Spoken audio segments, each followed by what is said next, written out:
ছুটি আছে তাই ভাবলাম একটু ছেলে মোমো খাবে, এগুলো বায়না করছিল। এখানে পেঁয়াজ, রসুন আর কাঁচা লঙ্কা কেটে একটু ভেজে নিই, দুটোর আগে দুটোর জন্য একটু ফ্রাই করে নিচ্ছি। গাজরটা গ্রেট করে রেখেছে, বাঁধাকপিটা গ্রেট করে রেখে দিয়েছি, ঠিক আছে। চলো দেখতে থাকো। একটু পেঁয়াজ, রসুনটা কাঁচা লঙ্কা একটু হালকা করে ভেজে নিতে হবে।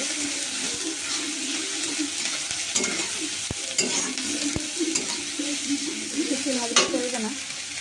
তারপরে বাঁধাকপিটাকে নিয়ে জল ঝরিয়ে তুলে দিতে হবে।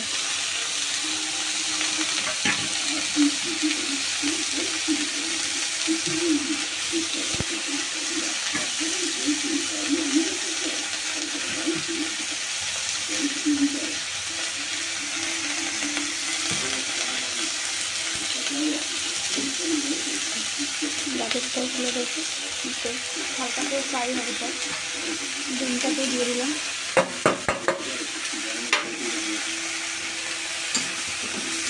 হালকা করে ফ্রাই করে হালকা লবণ দেওয়া আছে, বাঁধাকপির আগেটা একটু লবণ মাখিয়ে রেখেছিলাম, তাই আর লবণটা দিলাম না। চলো দেখতে থাকো।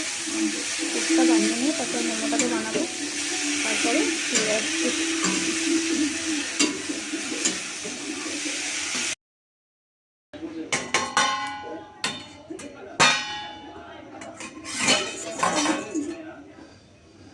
মোমো তৈরি হচ্ছে, একবার নামিয়েছি, হয়ে গেছে। চলো দেখো, হ্যালো গাইস, আমার মোমো তৈরি। দেখো আমার ছেলে খাচ্ছে। বল বাবু কেমন হয়েছে? হেভি হয়েছে, দোকানের মতো হয়েছে? দোকানের চেয়েও ভালো। তোমরা যদি খেতে চাও চলে আসতে পারো।